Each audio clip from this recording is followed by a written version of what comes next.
Magandang araw mga kaibigan. Bigyan natin ng reaction, opinion itong video posted by DWAR.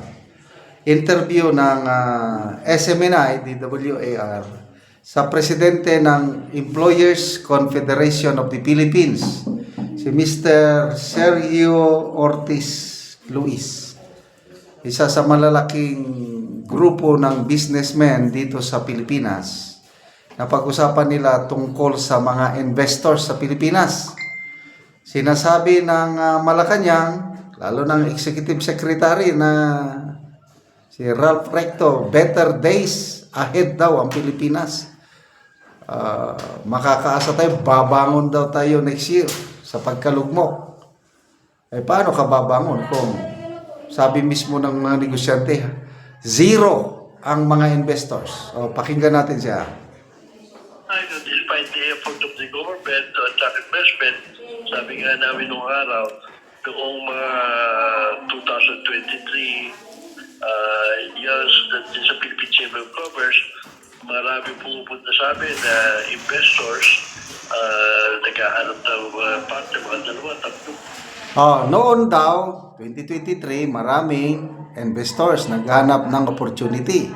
Ngayon, wala na. Beses sa linggo, ngayon halos zero. Halos zero. Yung mga kausap namin na mag-i-invest, medyo hold pa sila. Hold. So, issue talaga medyo mabigat ang tingin nila sa atin ngayon. Tayo, naumpisahan niya nito nung nung una.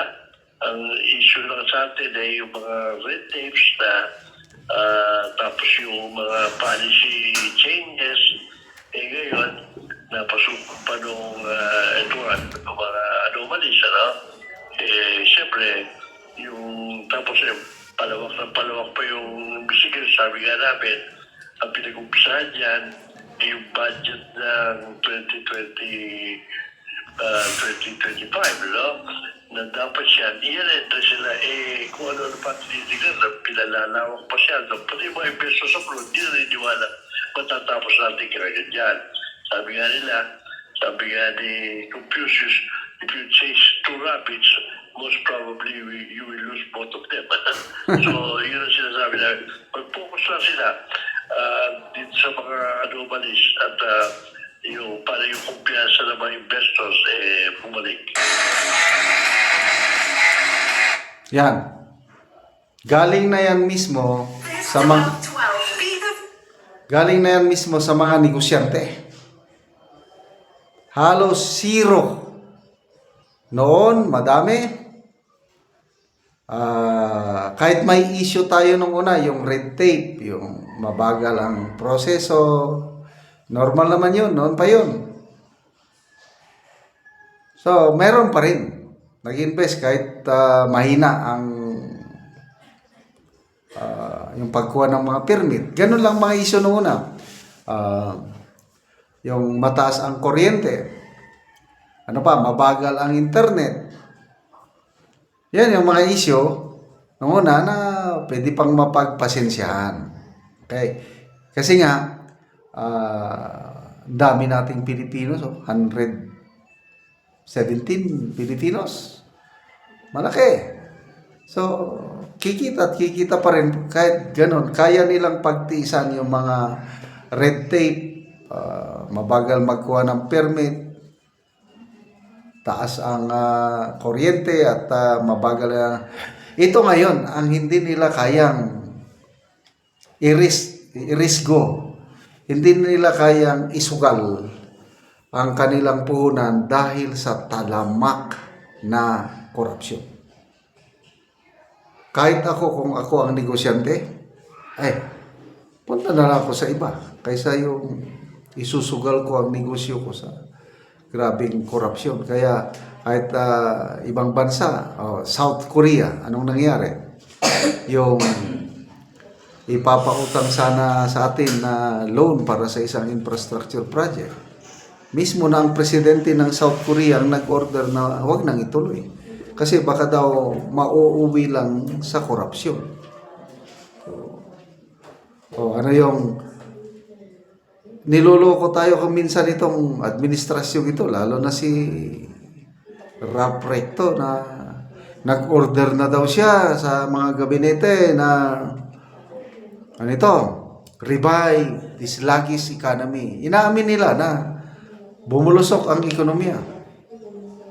So, utos, i-revive niyo ang ekonomiya, mag-attract kayo ng mga investors.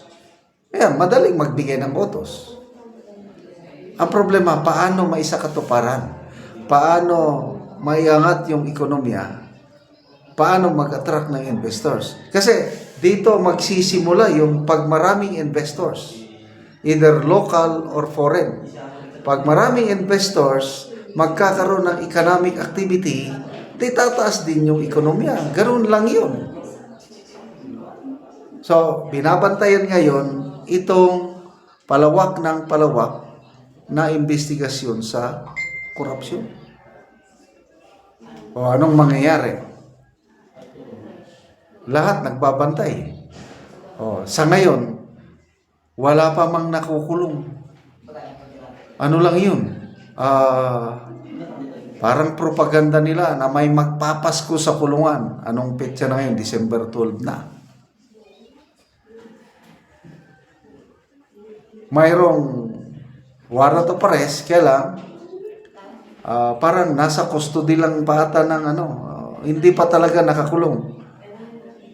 Si Sara Diskaya, voluntary surrender siya, nagpunta sa NBI. Saldico, yun sana ang medyo malaki-laking isda, si Saldico. May kasalanan si Saldico. Kaya lang hindi siya yung pinakautak.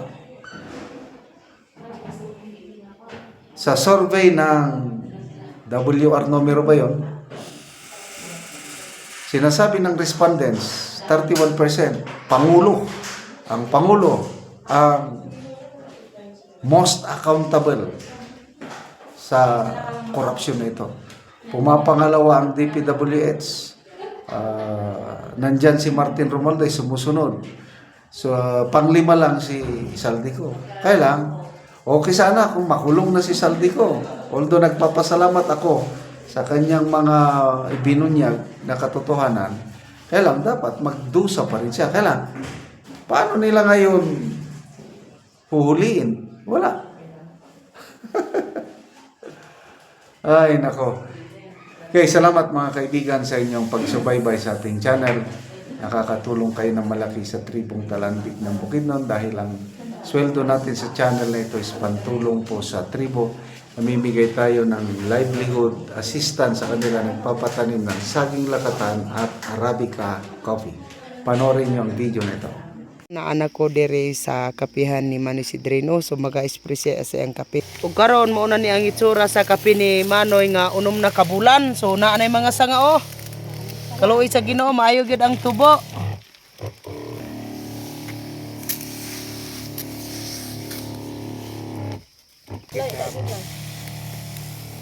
Abang skill din na bisa si Manny no pagkuan ibay pagpamulay sa saging.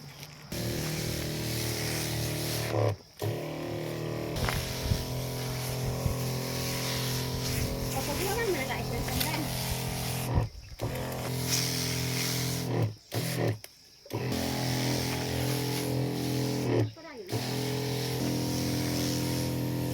So kayo ang sprayer.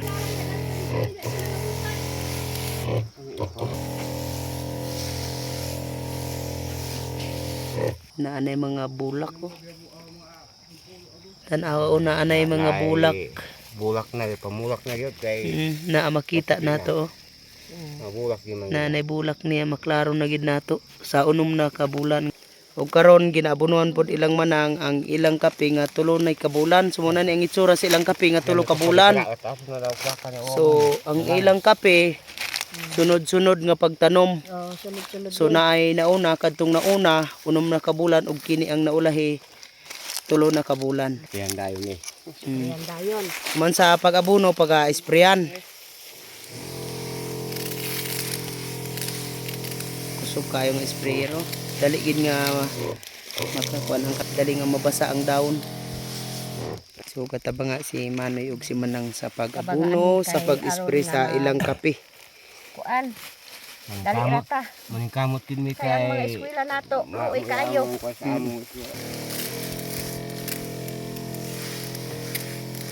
Salamat sa pagsuporta sa pagtanom namog kape nga mahawas yun mi sa kalisod. Nga ang among mga eskwela pod mahawas sa kalisod kay tan-aw ang among mga eskwela wala pa man namo di magkalisod-lisod pa sila. Pero karon nga magkapangunon ang among kuan kape og lakatan di na gyud mi magkalisod. Ang Salamat among kayo mga na eskwela. Salamat sa Ginoo og nagsuporta sa amoa.